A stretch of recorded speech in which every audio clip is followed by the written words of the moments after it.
है मोहम्मद अली साहब, बहुत बहुत शुक्रिया साथ देने का। सर, हमास वफ्द के सरबरा खलील अल हया पर इजरायली कतर में कातलाना हमला कर चुका है और फिर वही शख्सियत आने वाले दिनों में हम देख रहे हैं कि इजरायली वफ्द के सरबरा जो हैं डर्मर, जिनके वो नेतन्याहू के बड़े करीबी साथी भी हैं, उनके सामने बैठेंगे। अब ये क्या ऐसे सख्त मुखालिफिन आपकी जिंदगी पे अटैक्स हुए हो, बार बार असैसिनेट करने की आपको कोशिशें की हो, जब एक दूसरे के सामने बैठते हैं तो हॉस्टेजेस की रिहाई या मुस्तकिल जंग बंदी जैसे अहम तरीन मामला पे संजीदा पेशरफ या गुडविल टॉक्स आगे बढ़ भी सकती हैं?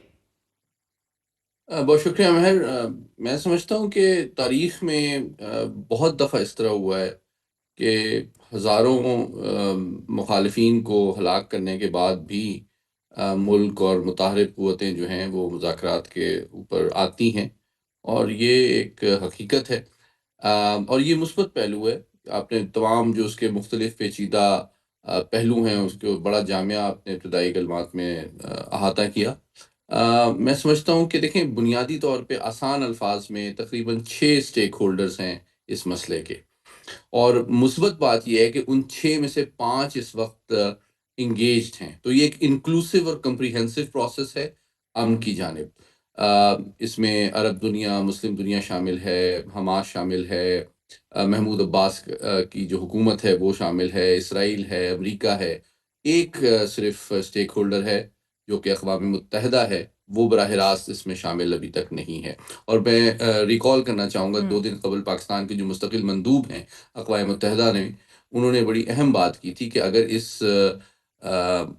इस मुआहदे को, इस अमन के मंसूबे को देरपा होना है और लेजिटिमेसी हासिल करनी है, तो इसको सिक्योरिटी काउंसिल के सामने पेश करना चाहिए, ताकि जो भी मुताहरिब क़ुव्वतें हैं अगर वो जंगबंदी पे आमादा हो भी जाएँ, तो उसकी वायलेशन के हवाले से उनको आलमी कानून और सिक्योरिटी काउंसिल के तहत पाबंद किया जाए कि फिर वायलेशन के तहत उसकी उनको कॉन्सिक्वेंसेस भी बर्दाश्त करने पड़ेंगे। वेरी इंटरेस्टिंग सर, तो गिवन के 2 साल से किसी को नताइज का डर तो है नहीं, स्पेशली इसराइल को, और वीटो पावर के साथ अमेरिका तो इस जेनोसाइड को एड और अबेट करता रहा है। लेकिन सर, हमास ने जब इस मंसूबे पर रजामंदी का ऐलान किया है तो ये भी वाजे किया है कि हथियार नहीं डालेगी। क्या ये मौकफ हमास की मुज़ाकराती पोजीशन को मजबूत करता है आपके नज़दीक, या फिर हमास को मालूम है कि अनाम या गैर मुसल्लह होने के बाद उनके पास ऑप्शंस खत्म हो जाते हैं और बामायने अमन अमल हासिल नहीं किया जा सकता इस तरह? बहुत अहम सवाल किया मैंने आपने। देखें, इसके 4 पहलू हैं। पहली बात ये है कि जिन चीज़ों पर आमादगी ज़ाहिर की है इब्तिदाई तौर पे हमास ने, वो बड़ी अहम है, और मैं समझता हूँ डिसआर्ममेंट के से बढ़ के जो उन्होंने कंसेशन ऑफ़र किया है या उसको माना है, वो ये है कि जो फ्यूचर सेटअप बनेगा टेक्नोक्रेट्स का, हाँ। उसको भी ये कंसिडर करने के लिए तैयार है। यानी कि वो अपने सियासी मुस्तक़बिल के हवाले से भी मुज़ाकरात में जाने के लिए तैयार है, जो बहुत बड़ा कंसेशन है। जंगबंदी के ऊपर भी वो आमादा हैं, कैदियों के तबादले पे भी आमादा हैं। लेकिन डेफ़िनेटली जो आर्म्ड स्ट्रगल है, इसके 2 पहलू हैं, एक कानूनी और एक तज़वीराती। दोनों बहुत इम्पोर्टेंट हैं। तज़वीराती तौर पे तो जिस तरह आपने भी कहा, मैं उससे मुत्तफ़िक हूँ। उनका मेन लेवरेज ओवर इसराइल है ही उनकी ability to cause pain and destruction against Israeli forces.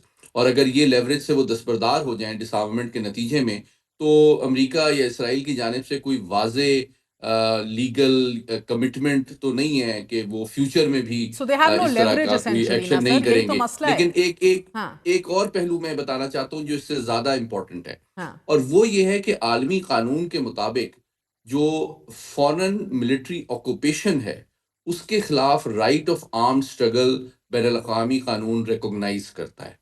और ये कानून हमारे जो कश्मीरी हुर्रियत पसंद हैं, वो भी इस्तेमाल करते हैं, क्योंकि उनको फॉरेन मिलिट्री ऑक्यूपेशन के खिलाफ राइट ऑफ आर्म्ड रेजिस्टेंस आलमी कानून उनको ये राइट प्रोटेक्ट करता है और रिकॉग्नाइज़ करता है। इसीलिए ये अक़वाम मुत्तहिदा में नहीं जा रहे, क्योंकि ये इस राइट को अक़वाम मुत्तहिदा यानी कि ख़त्म नहीं कर सकता।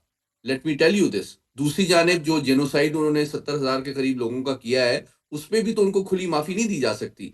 तो बुनियादी बात ये है कि 3 चीज़ें हमारे सामने वाज़ेह हैं महर।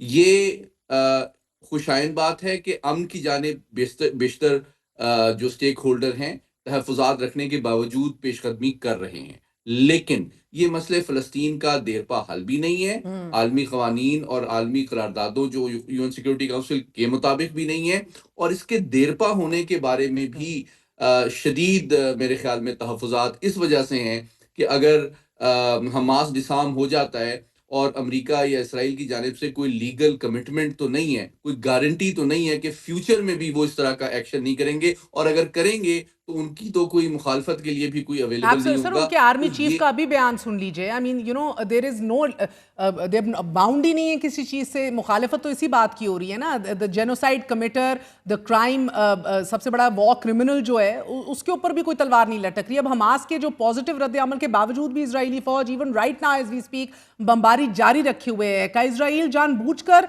सदर ट्रंप के मंसूबे को फेल करना चाह रहे हैं सर? और क्या इसराइल की ये हठधर्मी अमेरिका इसराइल ताल्लुकात में भी एक नए तनाज़े का बायस बन सकती है या अनलाइकली? देखें, इसके भी दो पहलू बड़े दिलचस्प हैं, आपने उसका हवाला भी दिया है। देखें, सदर ट्रंप का सबसे बड़ा इंटरेस्ट और उनकी जो उजलत है, उसके पीछे जो मुहर्रिक है वो नोबेल पीस प्राइज है, और आज भी कुछ लोगों का नाम का ऐलान किया गया है। तो he is sort of running against the clock. वो चाहते हैं कि जल्द से जल्द अमन हो जाए, या कम से कम जंगबंदी हो जाए, जिसको वो एक अहम अचीवमेंट के तौर पे क्वालिफाई कर सकें अपने नोबेल पीस प्राइज के लिए। दूसरी जानिब एक बहुत इंपॉर्टेंट पार्ट जो है, वो आपने हवाला भी दिया, जो डोमेस्टिक पॉलिटिकल स्टैंडिंग है नेतन्याहू साहब की। अगर वो ही seen as a peacemaker और वो कोई बड़ा कंसेशन दे देते हैं, लाइक रिट्रीट और pulling out of Israeli troops from Gaza, तो this will be politically costly for him.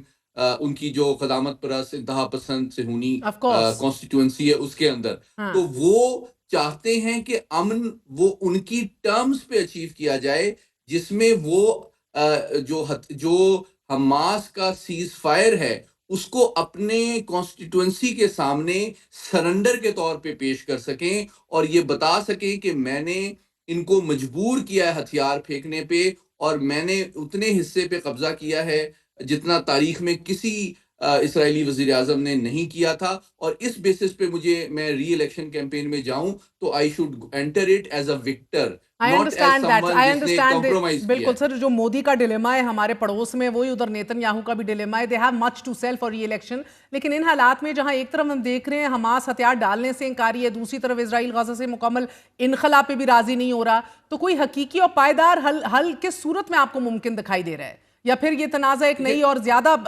Complicated या पेचीदा शक्ल में जारी रहेगा? देखिए, मैंने कहा तीन चीज़ों में हमें फ़र्क करना ज़रूरी है। ये अक़वाम मुत्तहिदा की करारदादों और हाँ। आलमी कानून के मुताबिक कोई देरपा मसले फ़लस्तीन का हल नहीं है, नंबर वन। लेकिन दूसरी तरफ एक फ़ौरी जंगबंदी और जो नस्ल कुशी का रोज़ाना बाज़ार जो आज सुबह भी जारी है, उसमें कोई कम से कम शॉर्ट टर्म में एक थमने का इम्कान पैदा हुआ है। लेकिन इसको मैं एक ड्यूरेबल पीस भी नहीं कहूँगा, लेट अलोन कि ये कोई फाइनल और ड्यूरेबल सॉल्यूशन हो मसले ठीक। फ़लस्तीन का, क्योंकि उसकी दो बुनियादी वजह है। इसराइल के ऊपर कोई देखें, ये जो 20 नुकात हैं वो ज़्यादातर हमास स्पेसिफिक हैं, वो बेसिकली उनके डेथ वारंट पे साइन है। लेकिन इसराइल के ऊपर जो कोई लॉन्ग टर्म ऑब्लिगेशन उसकी तरफ से नहीं है कि वो फ्यूचर में भी ये कमिटमेंट दे कि जनाब मैं कोई मिलिट्री एक्शन नहीं करूंगा, या कोई दोबारा मैं इस एरिया में एंटर नहीं होऊंगा। बल्कि ऑलरेडी नेतन्याहू साहब कह चुके हैं कि वो इनखला में इंटरेस्टेड नहीं है, उनकी फौज इंटरेस्टेड नहीं है। तो इससे ये बात साबित होती है कि अमेरिका से ज्यादा वो भी बिल्कुल मोदी साहब की तरह डोमेस्टिक पॉलिटिक्स में उनकी अपने फौज अल्ट्रा और नेशनलिस्ट वो इत्तेहादियों खेल का रही है। दबाव भी है, दूसरी तरफ आपका ट्रंप का भी अपना एक दबाव मौजूद है। लेकिन sir, very important question and I am very worried about this sir.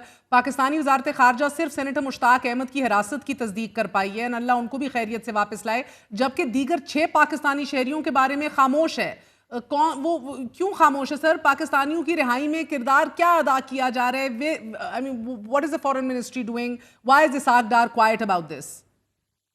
जी, मैं बिल्कुल आपसे मुत्तफ़िक हूँ। आपकी जो कंसर्न और तशवीश है, हर पाकिस्तानी, जिस तरह फ़ील्ड मार्शल साहब ने भी कहा, हर पाकिस्तानी की जान हमारे लिए बहुत अहम है, और हमें हर पाकिस्तानी जो दुनिया में कहीं भी हो, उसकी जान, माल और इज़्ज़त के लिए हर क़ुव्वत, हर वसाइल और हर ज़रिया इस्तेमाल करना चाहिए। ये अच्छी बात है कि मुमकिना तौर पे वो यूरोप के एक अहम मुल्क, जो कि वो मोस्ट कौन से प्रोबेबली ममालिक हैं सर आपको लग रहा है बरतानिया जो ही होगा, पाकिस्तानियों की रिहाई में किरदार अदा उसके कर रहे ज़रिए हैं? से वो राब्ते में हैं। लेकिन that is not enough. I think it is very important कि Pakistan should give a very clear message कि हमारे हर पाकिस्तानी की जान जो है वो कीमती है और उसकी जान माल और इज़्ज़त का एहतराम जो है वो एक इंटरनेशनल ऑब्लिगेशन है। और जो ह्यूमन राइट्स की जो वायलेशन करते हैं फ़लस्तीनियों के साथ, उस तरह का सलूक जो है वो पाकिस्तानी शहरियों के साथ रवा नहीं रखा जा सकता। पाकिस्तान की कौम, पाकिस्तान की रियासत और पाकिस्तान की हुकूमत इसको बर्दाश्त नहीं करेगी और पाकिस्तान को बिल्कुल वाज़ेह पैगाम देना चाहिए। और इस मामले को हम समझते हैं कि जो मगरबी ताकतों के साथ-साथ अक़वाम मुत्तहिदा में और यूएन ह्यूमन राइट्स काउंसिल में भी उठाया जा सकता है। और ये बहुत ज़रूरी है कि और ये इस बात का सबूत भी होगा कि लोग जो कि ह्यूमैनिटेरियन रिलीफ लेके गज़ा पहुँचना चाह रहे हैं, अगर उनके साथ ये सलूक रवा रखा जा रहा है जंगी कैदियों वाला, तो आप क्या तवक्को करते हैं इसराइल जो है कितना कमिटेड और सिंसियर है इस पीस प्रोसेस के साथ?